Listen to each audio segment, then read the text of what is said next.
Ini adalah dunia di mana setiap orang harus belajar bahasa Mandarin. Seorang pria tua berdiri dengan tangan terlipat di tengah gurun. Dia hanya mengucapkan satu kalimat. Tiba-tiba angin kencang bertiup di langit, dipenuhi awan gelap. Kemudian dia berkata lagi, hujan turun. Langit tiba-tiba menyambar petir dan hujan deras pun turun. Melihat itu, aku merasa sangat kagum. Tanpa sengaja aku mengucapkan satu kata, rumput. Gurun yang kering itu seketika berubah menjadi oasis yang penuh kehidupan. Pria tua itu melihat dan segera berteriak, bagaimana kamu melakukannya? Kemudian dia membawaku ke tempat bernama Zhang Shengsek. Melalui penjelasan, aku baru menyadari, aku telah bereinkarnasi ke dalam dunia di mana kata-kata menjadi hukum. Karakter Tiongkok adalah tulisan sakral di sini. Namun bagi orang-orang di dunia ini, mereka hanya mengandalkan bahasa Mandarin sebagai metode latihan. Mereka tidak memahami artinya. Karakter Tiongkok adalah hal yang sulit bagi orang di dunia ini. Tapi bagi saya, itu sangat mudah. Hanya karena saya awalnya seorang mahasiswa jurusan bahasa. Setelah bangun di pagi hari, saya menemukan diri saya telah terlempar ke dunia lain. Kemudian saya mengantri panjang menunggu ujian. Pada saat itu, seorang elder dari sekte mulai mengumumkan, siapa yang bisa membaca tulisan sakral di lonceng Zhangsheng, maka lonceng keabadian bisa dibunyikan. Dan lonceng keabadian memiliki 9 bunyi. Orang biasa hanya bisa membunyikan 3 kali. Mereka yang bisa membunyikan 9 kali bisa menjadi anak dewa. Setelah mendengarnya, saya menangkap seorang pria gemuk di dekat saya dan ingin bertanya padanya. Kenapa tidak mengatakan apa yang terjadi jika ada 10 bunyi? Pria gemuk itu memandang saya dengan ekspresi meremehkan dan berkata, apakah kamu gila? Orang yang bisa membuat lonceng keabadian berbunyi 10 kali. Hanya para kekuatan di tingkat kaisar yang bisa melakukannya. Apakah kamu pikir ada peserta seperti itu? Setelah mendengarnya, aku tersenyum dan diam. Hanya saja aku sedikit menantikan simbol-simbol ilahi yang akan muncul dari lonceng keabadian. Sementara itu, pengawas ujian, Kisan, berdiri di atas panggung dan menghela nafas ringan. Sudah 50 tahun tanpa ada murid yang melebihi 6 dentangan. 3 ketua tua di sampingnya mendengar itu dan tersenyum. Ini juga bukan salah bakat peserta yang buruk. Orang yang bisa mencapai 6 dentangan memang sangat jarang. Saat itu akhirnya giliran aku untuk memukul lonceng. Aku menarik napas dalam-dalam dan menatap lonceng ilahi. Di permukaan lonceng muncul 3 simbol ilahi. Aku melihatnya dengan ekspresi tak percaya. 3 karakter besar yang muncul ternyata adalah Tao Te Ching. Aku baru saja membaca 3 karakter di permukaan lonceng. Dan mendengar lonceng berbunyi sekali. Lalu aku membaca kalimat baru yang muncul. Tao ke Tao, bukan Tao biasa. Nama ke nama, bukan nama biasa. Kisan melihatnya dengan ekspresi terkejut. Anak kecil yang terlihat sangat biasa ini, ternyata dengan cepat membaca 2 kalimat simbol ilahi. Sementara itu, aku sudah tenggelam dalam kesenangan membaca simbol-simbol ilahi. Meskipun aku tidak bisa menghafal Tao Te Ching, tapi membacanya ternyata cukup mudah. Tanpa nama, awal mula langit dan bumi. Dengan nama, ibu dari semua makhluk. Lonceng berbunyi 2 kali lagi. Kisan merasa darahnya mengalir deras, penuh semangat. 3 ketua tua yang duduk di kursi juga melihatku. Anak ini ternyata bisa membaca 4 kalimat simbol ilahi sekaligus. Dia adalah calon yang bagus. Ketika semua orang berpikir aku tidak akan memukul lonceng keabadian lagi, sebuah pemandangan mengejutkan muncul. Lonceng keabadian berbunyi 2 kali lagi. Dan setelah 6 dentangan, lonceng keabadian memancarkan cahaya emas. Para murid di alun-alun langsung terkejut. Semua orang terpana oleh pemandangan di depan mata. Bahkan otak Kisan kosong. Sementara itu, 3 ketua tua tiba-tiba berdiri dari kursi mereka. Dengan gemetar, mereka berkata, sudah 50 tahun tidak ada murid yang melebihi 6 dentangan. Dengan nada yang penuh ketidakpercayaan, mereka bertanya, apakah kamu pernah belajar simbol ilahi sebelumnya? Saat itu aku juga mulai sadar kembali dari keheranan tadi.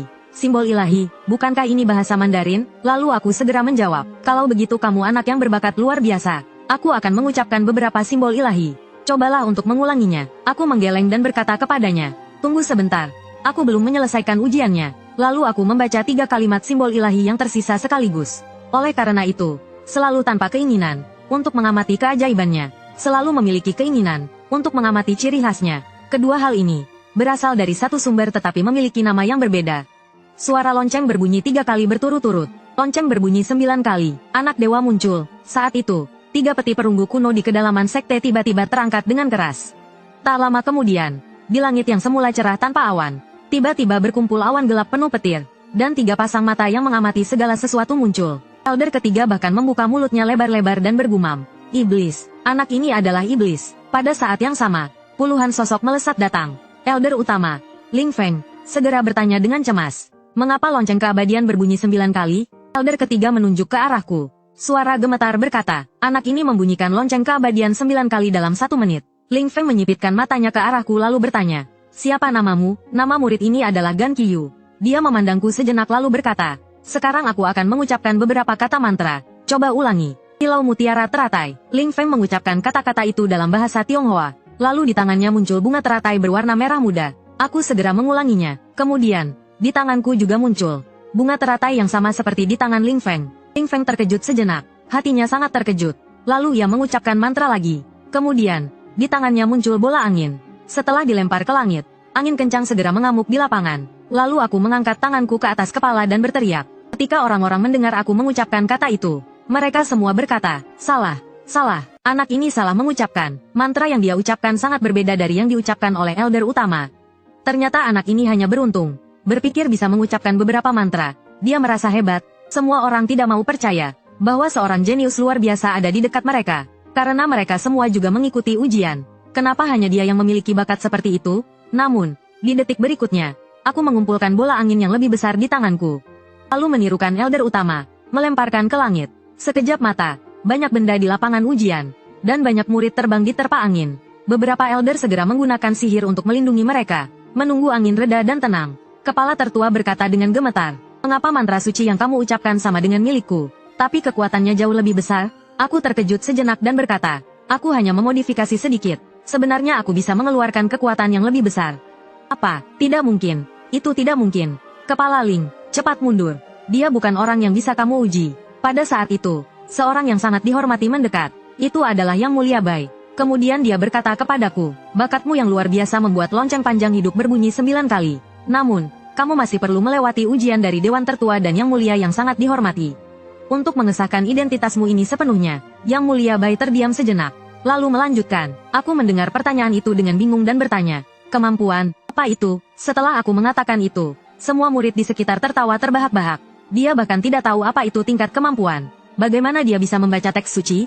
Hahaha, orang yang tidak mengerti tingkat kemampuan. Bisa membaca teks suci, dia hanya seorang sampah yang tidak berguna. Yang Mulia Bai terdiam tanpa kata-kata. Jelas dia tidak menyangka bahwa aku yang bisa membaca teks suci. Tidak tahu apa itu tingkat kemampuan. Namun, karena bakatku yang luar biasa, dia dengan sabar mulai menjelaskan kepadaku. Tingkat kemampuan adalah pengklasifikasian tingkat. Ada 10 tingkatan, dari tingkat Zisui hingga tingkat Kaisar. Jadi, kamu sekarang berada di tingkat mana? Aku menggelengkan kepala dan dengan jujur menjawab Yang Mulia Bai. Aku tidak tahu tingkatku. Bagaimana aku bisa mengetahuinya? Ini memerlukanmu untuk memahami sebuah teks suci. Seharusnya tidak sulit bagimu. Dia mengucapkan dengan lembut. Kumpulkan energi. Tiba-tiba, di belakangku muncul sebuah bayangan setinggi 10 meter. Murid-murid di sekitar melihatnya dan terkejut. Itu adalah bayangan dewa dari tingkat reinkarnasi. Sungguh keren. Kapan aku bisa mencapai tingkat itu? Aku melihat sekeliling. Lalu segera berkata dalam bahasa Mandarin, kumpulkan energi. Dengan cepat, sebuah bayangan muncul di belakangku. Namun, hanya bayangan berwarna putih setinggi 2 meter. Segera, para murid di sekitarku tertawa terbahak-bahak. Apa ini? Aku kira akan lebih hebat. Tingkat kemampuan hanya sebatas tingkat Zisui. Anjingku bahkan sudah mencapai tingkat Tianren. Benar-benar lucu. Aku mendengar bisikan orang-orang dan menyadari bahwa tingkat kemampuanku mungkin sangat rendah. Aku merasa kecewa. Namun, kemudian sebuah ide cemerlang muncul di pikiranku. Aku mencoba berkata dengan penuh semangat. Tingkatkan kemampuan. Tingkatkan kemampuan. Yang Mulia Bai di samping belum mengerti maksudnya. Detik berikutnya, wajahnya langsung pucat. Bayangan di belakangku semakin tinggi. Dari putih menjadi biru. Biru berubah menjadi kuning. Cepat sekali, bayangan itu telah mencapai tinggi 10 meter. Dan warnanya berubah menjadi ungu. Namun, itu belum berhenti. Bayangan di belakangku terus naik. Mencapai ketinggian 15 meter. Ungu berubah menjadi merah. Ternyata berhasil. Namun, saat itu juga 3 bayangan hitam muncul di langit. Mereka meluncur cepat ke arahku. 3 leluhur yang mendengar lonceng berbunyi. Juga akhirnya tidak bisa tinggal diam dan terbang ke arahku. Mereka bertiga adalah leluhur Bodi, Sukong Moyu, dan Wuji Jianseng. Yang memimpin, leluhur Wuji, berbicara lebih dahulu. Anak muda, kamu membuat lonceng panjang hidup berbunyi 9 kali. Dikukuhkan sebagai putra dewa abadi. Apakah kamu bersedia menjadi muridku? Wuji Jianseng, orang-orang tercengang. Siapa itu leluhur Wuji? Dia adalah seorang praktisi yang sudah mencapai tingkat suci. Hanya 1 langkah lagi menuju tingkat kaisar. Wuji Jianseng, aku mendengar itu dengan ekspresi bingung. Bukankah dia karakter dari dunia sebelumnya? Dari game, LOL. Lalu, aku dengan suara lemah berkata kepadanya, pedangmu adalah pedangku. Belum sempat leluhur Wuji menjawab. 2 leluhur lainnya mengira aku akan menerima pewarisan Jianseng. Mereka buru-buru berkata, jangan dengarkan orang tua Wuji itu. Dia hanya ingin pedangnya yang lebih hebat. Kamu seharusnya menjadi muridku. Bodi Faseng. Aku akan mengajarkanmu latihan. Chang Shenggong. Aku bisa mengajarkanmu banyak rahasia yang hilang. Bodi, apakah kamu terlalu tebal muka? Chang Shenggong, coba tanya. Siapa di antara kita bertiga yang tidak bisa? Apakah kamu perlu mengajarkannya? Aku adalah Sukong Longseng. Jika kamu ingin menjadi muridku, hanya perlu latihan selama 2,5 tahun untuk mempelajari ilmu mengendalikan naga dan merebut naga bintang di alam angkasa. Sebagai tungganganmu, itu tidak masalah. 7 orang tua besar yang masih berdiri di arena ujian sudah lama ternganga kaget, bahkan sang tuan juga terpana. 3 leluhur besar bahkan berlomba-lomba ingin menerima Qian Qiu sebagai murid. Ini adalah perlakuan untuk seorang Tuhan abadi. Setelah ketiganya bertengkar sejenak, leluhur Wuji memecahkan kebuntuan lebih dulu. Berkata kepada 2 leluhur lainnya, kita bertiga jangan bersaing lagi. Tanyakan pada sang Tuhan siapa yang ingin dia pilih sebagai guru. Kemudian ketiga leluhur itu mengalihkan pandangan ke arahku. Aku pun mulai mempertimbangkan dalam hati. Ketiga leluhur ini adalah pilar utama dari Sekte Abadi. Memilih siapapun tidak akan merugikan. Tapi jika aku memilih salah satu dari mereka sebagai guru, pasti 2 leluhur lainnya akan kecewa. Hal ini yang tidak ingin kulihat. Tiba-tiba, aku mendapat ide dan berkata, murid Qian Qiu tidak tahu harus memilih siapa. Lebih baik ketiga leluhur menerima murid secara bersamaan. Begitu kata-kata itu keluar, para murid mulai mengejek dengan tajam, memberi sedikit pujian lalu merasa sombong, bahkan ingin meminta ketiga leluhur sebagai guru. Sejak pendirian Sekte Abadi, tidak pernah ada murid yang memiliki banyak guru. Sombong, terlalu sombong, anak ini benar-benar tidak tahu diri. Siapa yang tidak tahu ketiga leluhur ini tidak akur? Dia malah mengatakan hal yang konyol seperti itu. Mungkin anak ini akan kehilangan statusnya sebagai Tuhan. Ketika semua murid mulai berdiskusi, semua orang berpikir, statusku sebagai Tuhan akan dicabut. Ketiga leluhur saling berpandangan, serentak berkata, ikuti apa yang kau katakan. Apa? Semua orang merasa terkejut.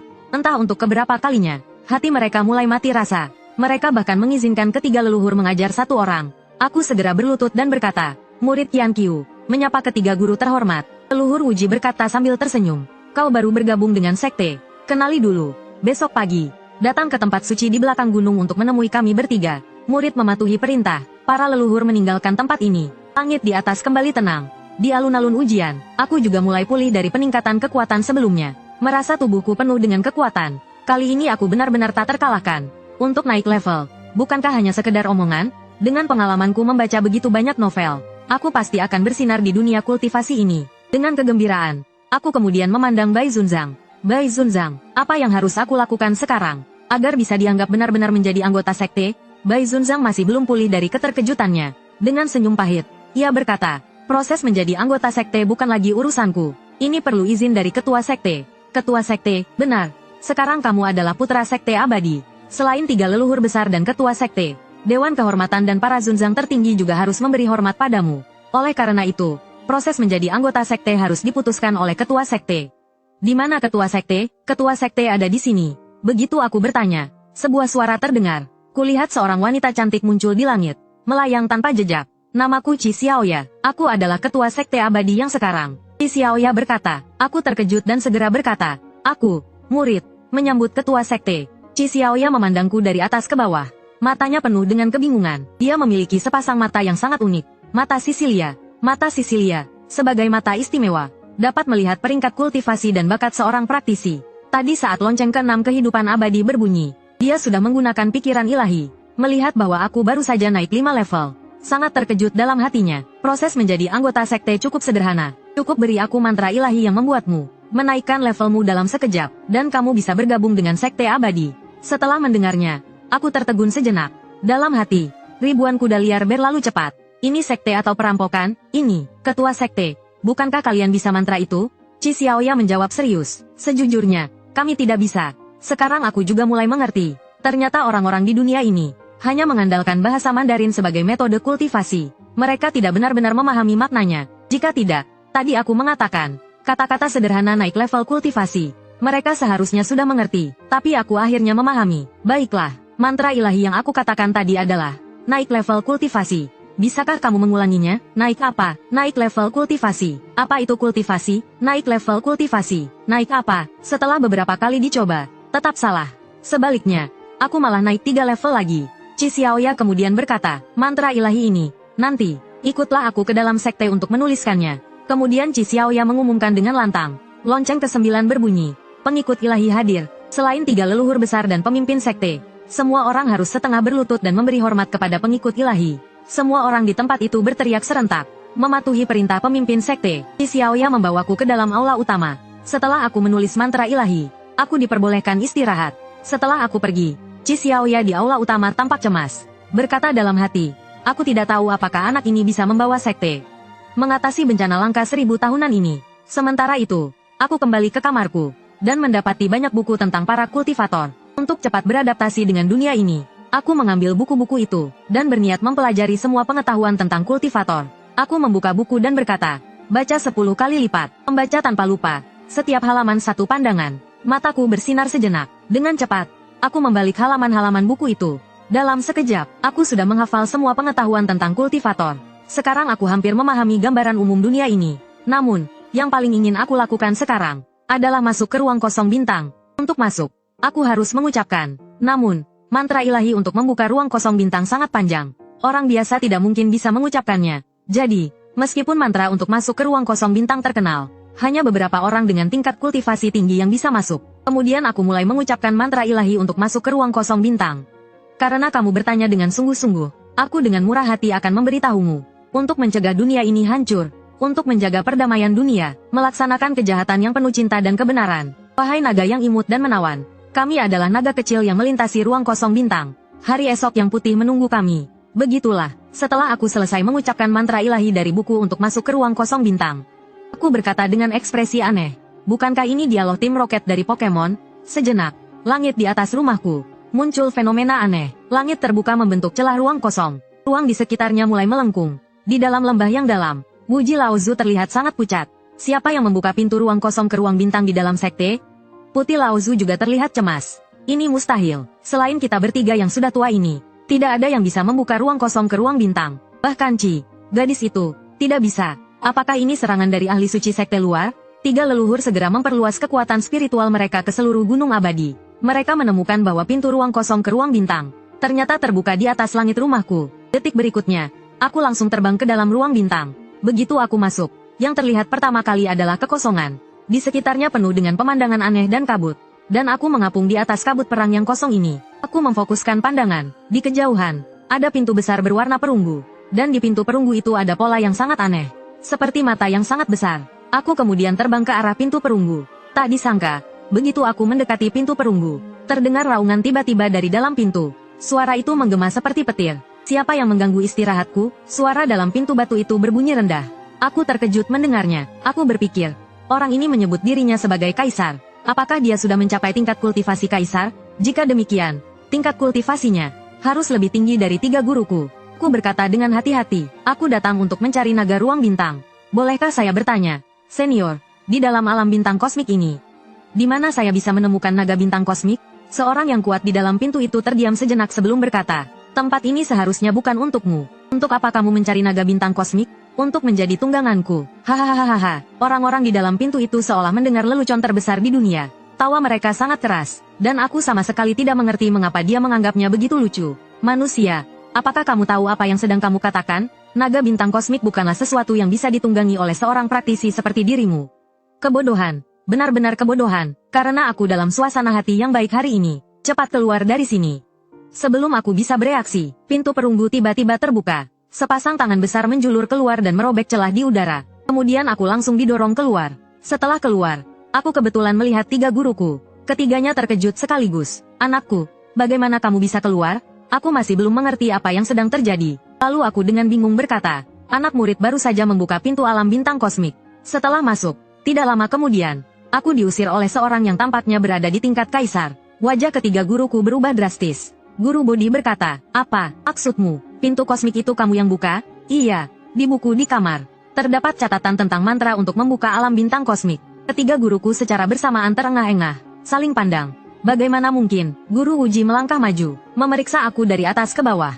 Kemudian bertanya lagi, anakku, apakah kamu bisa membaca mantra itu? Aku mengangguk. Wajah Guru Uji langsung cerah dengan senyum gembira. Matanya bahkan menjadi merah, penuh emosi. Legasi abadi telah melahirkan seorang jenius langka dalam 1000 tahun. Sementara itu, di sebuah sungai yang tersembunyi, sebuah jasad yang terpecah-pecah tiba-tiba muncul ke permukaan. Aura suci di sekitar segera berkumpul, membentuk tubuh transparan untuk jasad itu. Ia membuka matanya memancarkan cahaya biru yang redup. Dan di belakangnya, bayangan suci hitam yang sangat besar, menunjukkan statusnya sebagai Kaisar Yuli. Dia merasakan bahwa alam semesta kosmik sedang dibuka dalam tiduran. Dari sana, aroma Kaisar Kosmos juga tercium. Kaisar Kosmos, bagaimana bisa aroma itu muncul di Gunung Abadi? Ini membuatku bergumam. Hal ini bahkan tidak diketahui oleh tiga leluhur. Aroma yang tercium dari pembukaan gerbang alam semesta kosmik kali ini telah menarik perhatian para ahli dari level kaisar di benua abadi. Kemudian, aku dibawa ke belakang gunung untuk mulai berlatih. Leluhur Bodhi berkata pertama kali, bakatmu dalam memahami tulisan ilahi sudah melebihi yang kami bayangkan. Namun, di kalangan para praktisi, memahami tulisan ilahi saja masih jauh dari cukup. Lagi pula, tulisan ilahi hanya untuk mengaktifkan ilmu ajaib. Kekuatan sejati terletak pada tingkat latihanmu, kekuatan jiwa, dan fisikmu. Ketiga hal ini harus digabungkan, barulah seseorang bisa dianggap kuat. Setelah mengatakan itu, leluhur Bodhi mulai mengajarkan cara melatih tubuh. Banyak bagian yang memerlukan bantuan tulisan ilahi. Bagi saya, ini sangat mudah dilakukan. Setelah mengajarkan metode latihan, dia berkata padaku, baiklah, kamu latihan selama 3 hari ini. 3 hari kemudian, aku akan memeriksa kondisi tubuhmu. Praktisi biasa membutuhkan waktu 5 hingga 6 tahun untuk memahami. Namun, dengan pemahamanmu, setelah 3 hari, kamu harus bisa melatih lebih dari 30%. Setelah berkata demikian, leluhur Bodhi melangkah ke udara dan meninggalkan hutan. Hanya tinggal aku seorang di dalam hutan. Kemudian, aku mencari batu di bawah air terjun dan duduk di atasnya. Dengan tekanan besar di atas kepalaku, aku mulai mengulang mantra dari metode latihan yang diajarkan oleh leluhur Bodhi. Metode ini terdiri dari setengah bahasa dunia ini, setengahnya lagi dalam bahasa Mandarin. Aku hanya butuh 10 menit untuk memahami 10%. Selanjutnya, 20%. Jika ada bagian yang tidak bisa kupahami, aku mengucapkan dalam bahasa Mandarin, mengerti, menyerap, pencerahan. Dalam waktu kurang dari 1 jam, aku sudah memahami seluruh metode latihan. Setelah menyelesaikan latihan, aku merasa tubuhku sangat nyaman seperti belum pernah sebelumnya. Lalu, aku langsung kembali ke tempat tinggal dan tidur. Di malam hari, aku tidur nyenyak di tempat tidur. Namun, aku memiliki kebiasaan buruk sejak kecil, yaitu suka mengigau saat tidur. Mulutku berbusa, aku bergumam dalam bahasa Mandarin. Bintang bumi dan langit. Dalam sekejap, di langit malam di atas sekte abadi muncul sebuah mutiara malam berwarna ungu merah. Mutiara itu mulai mengumpulkan energi keabadian di sekitarnya. Kemudian, banyak batu mulai berkumpul ke arah mutiara malam itu. Dari ukuran sebesar apel, perlahan-lahan menjadi bola dengan diameter 10 meter. Mutiara itu masih terus membesar, dan pengumpulan energi yang mengerikan ini membuat 5 orang penghormatan tertinggi terkejut. Penghormatan tertinggi yang sedang tidur tiba-tiba membuka matanya, merasa energi keabadian yang menakutkan di luar. Berteriak, serangan musuh, serangan musuh. Semua penghormatan harus membuka formasi pelindung sekte. Hanya sekejap, penghormatan tertinggi itu menghilang dari kamarnya, berpindah seketika ke alun-alun di depan aula utama. 4 penghormatan tertinggi lainnya datang satu persatu.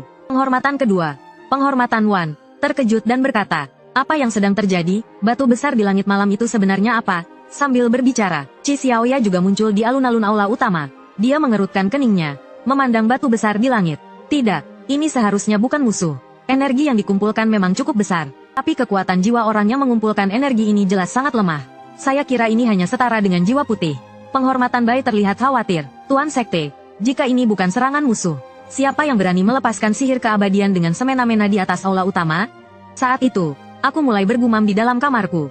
Penarikan langit 1000 wujud. Di langit malam yang gelap, terbukalah retakan langit yang penuh bintang. Dari dalamnya, ribuan meteor luar angkasa terbang keluar dengan kecepatan tinggi menuju sekte abadi.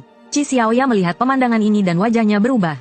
Di dalam hatinya, sebuah dugaan berani muncul. Kemudian dia berkata, 5 penghormatan, cepat buka pelindung pertahanan. Meski sihir ini aneh, kekuatan serangannya tidak besar. Kalian pasti bisa menahannya. Aku akan segera kembali. Di luar kamarku, Qi Xiaoya sudah berdiri di depan pintu. Ketika dia baru saja melihat sihir yang jelas sangat kuat, tapi kekuatan jiwanya sangat lemah. Dia langsung mencurigai ini mungkin perbuatanku. Sebelum Qi Xiaoya sempat membuka pintu, 3 leluhur sudah muncul di belakangnya. Siapa sekte bodoh yang menyerang di malam hari ini? Kakek Bodhi mengelus janggutnya. Qi Xiaoya terkejut melihat ketiga kakek itu. Dia segera menjawab, bukan serangan dari sekte lain. Saya curiga ini hasil perbuatan sang anak dewa. Kemudian dia mendorong pintu kamarku. Dia melihat aku sedang tidur, masih bergumam. Ledakan bintang bumi dan penarikan langit semesta. Terkadang aku juga menyebutkan metode yang diajarkan oleh kakek Bodhi di malam hari. Ketiga kakek dan Qi Xiaoya terdiam, terutama Qi Xiaoya yang berkata dengan tidak percaya. Ini adalah tulisan suci. Dia bahkan berbicara tentang tulisan suci saat tidur. Fenomena di luar benar-benar disebabkan olehnya. Tulisan suci adalah syarat utama untuk memulai sihir tingkat tertinggi di dunia ini. Para praktisi biasa bahkan dalam keadaan sadar, membutuhkan banyak usaha untuk membaca tulisan suci. Namun aku malah mengatakan tulisan suci saat tidur. Penyimpangan, ini adalah satu-satunya kata yang bisa dipikirkan Qi Xiaoya untuk menggambarkanku. Kemudian kakek Wu Jing membangunkanku yang sedang tidur. Membuka mataku, aku menemukan ketiga guru dan ketua sekte berdiri di samping ranjangku. Ketiga guru dan ketua sekte, mengapa kalian datang? Aku melihat keluar jendela yang masih gelap dan berkata, ini belum fajar. Kakek Wujing tertawa kecut, berbicara, anakku yang baik, jika kamu tidak bangun sekarang, seluruh sekte kekekalan ini akan hancur karenamu. Lalu aku memandang mereka dengan bingung. Aku jelas sedang tidur, bagaimana bisa menghancurkan sekte kekekalan? Anakku, bahkan saat tidur, kamu tidak tenang. Mengucapkan tulisan suci yang bahkan guru-gurumu tidak mengenal, jika bukan karena tingkat kultivasi dan kekuatan jiwa kamu yang masih rendah. Sekte kekekalan ini pasti sudah hancur. Saat itu aku turun dari ranjang dan keluar. Aku melihat di alun-alun di depan aula utama, tergantung bola raksasa. Semua ini terasa sangat familiar. Bukankah ini skill boss dari dunia asalku? Dalam suatu anime, apakah aku tanpa sadar mengucapkannya saat tidur? Lalu aku mencoba berkata dengan hati-hati, kumpulkan. Ternyata bola raksasa itu segera hancur, pecah menjadi berkeping-keping. Ketika orang-orang melihat bola di langit malam menghilang, mereka semua merasa lega. Saat itu kakek Bodi berdiri dan berkata, anakku, lain kali, saat tidur, pastikan mulutmu tertutup rapat, agar tidak menimbulkan kekacauan seperti malam ini. Baik, guru, siapa yang mengerti? Keluarga, aku tidur memang suka ngomong sendiri. Bagaimana ini? Kemudian ketiga kakek kembali ke gua mereka. Hanya Chi Xiaoya dan aku yang tersisa di depan aula utama. Ketua, ada apa? Apakah kamu masih membutuhkan aku? Dia menatapku seolah-olah tidak peduli dan berkata, aku lupa memberitahumu sebelumnya. Aku juga memiliki 2 murid. Mereka akan kembali ke sekte besok setelah selesai berlatih. Mulai sekarang, coba banyak berinteraksi dengan mereka. Baik, ketua sekte. Setelah kembali, aku merasa sama sekali tidak mengantuk. Aku duduk bermeditasi sambil berpikir bagaimana menguatkan tingkatanku. Aku tahu bahwa jika fondasi diri tidak stabil, bisa berbahaya. Meskipun aku seperti makhluk yang diberi keistimewaan di dunia ini, aku tetap harus berhati-hati. Lalu aku mengerutkan kening. Aku duduk dengan serius di tempat tidur, sambil mengucapkan, mempercepat penguatan tingkatanku. Penguatan tingkat yang sangat cepat. Setelah fajar, aku berangkat menuju aula utama. Karena saat meningkatkan tingkat, kekuatan jiwa juga harus diperkuat. Kekuatan jiwa hanya bisa diperoleh dari menara jiwa. Menara jiwa selalu berada di bawah kendali ketua sekte. Jadi sekarang aku hanya bisa pergi mencari Chi Xiaoya. Saat itu, di dalam aula utama, seorang pria dan seorang wanita berdiri di dalam. Pria itu memiliki fitur wajah yang tajam dan sangat tampan. Wanita di sampingnya juga sangat anggun. Memiliki sepasang mata bulan sabit, dengan lesung pipi di sudut bibir dan gigi taring. Dia terlihat sangat imut. Keduanya adalah murid dari ketua sekte kekekalan, Chi Xiaoya, Zuonan dan Muyu, kakak senior. Dengar-dengar kakek Bodi dan yang lainnya baru bangun dari tidur panjang. 3 kakek itu mengambil seorang murid bersama-sama. Zuonan mengangkat alisnya setelah mendengar itu. Tampil sangat terkejut. Bagaimana mungkin, 3 kakek itu mengambil 1 orang sebagai murid bersama-sama? Orang itu siapa? Mendengar dari murid-murid di kementerian. Beberapa hari yang lalu, saat pembukaan sekte, orang itu membunyikan lonceng kehidupan abadi 9 kali.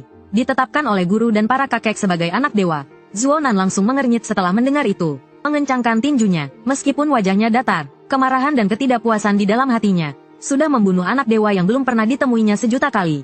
Zuonan bergabung dengan sekte kekekalan saat berusia 15 tahun. Karena keluarganya dan kekuatan jiwanya yang secara alami adalah jiwa api, dia segera diperhatikan oleh ketua sekte Chi Xiaoya.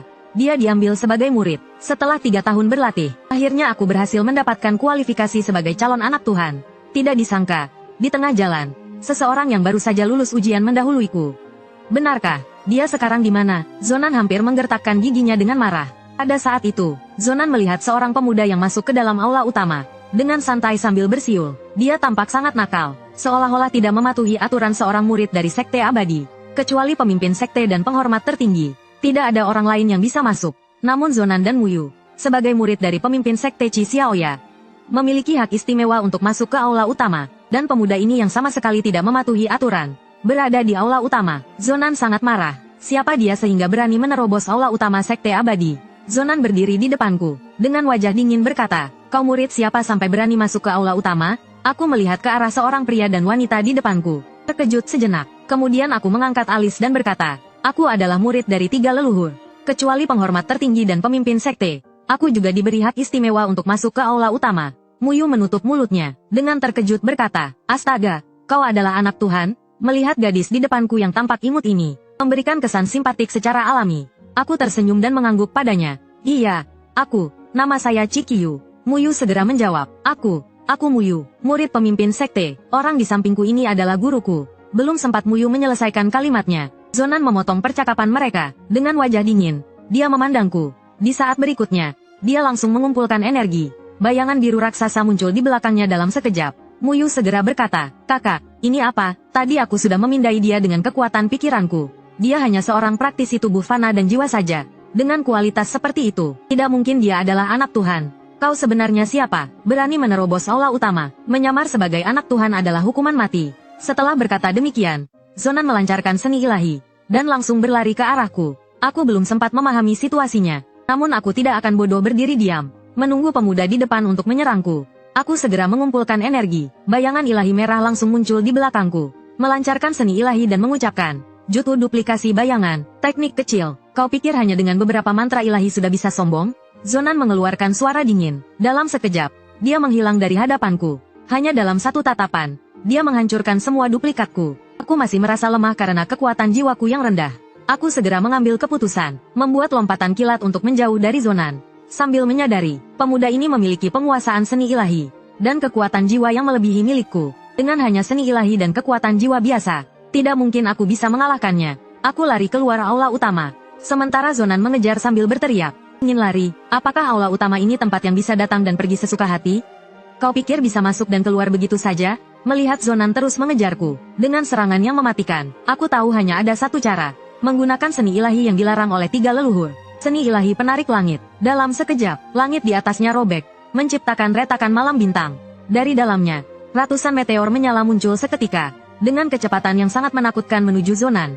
Zonan melihat pemandangan ini, wajahnya berubah seketika. Apakah ini seni ilahi dari dunia lain? Dengan level penguasaan dan kekuatan jiwanya, bagaimana mungkin? Wajah Zonan mulai memutih. Dengan kekuatan yang dimilikinya sekarang, dia sama sekali tidak bisa menghalangi seni ilahi ini. Di sampingnya, Muyu, melihat meteor yang jatuh dari langit, juga menjadi panik. Namun, dalam situasi genting ini, sosok seorang wanita muncul di depan Zonan, segera mengumpulkan energi dan melancarkan seni ilahi. Dia melindunginya dari serangan ini.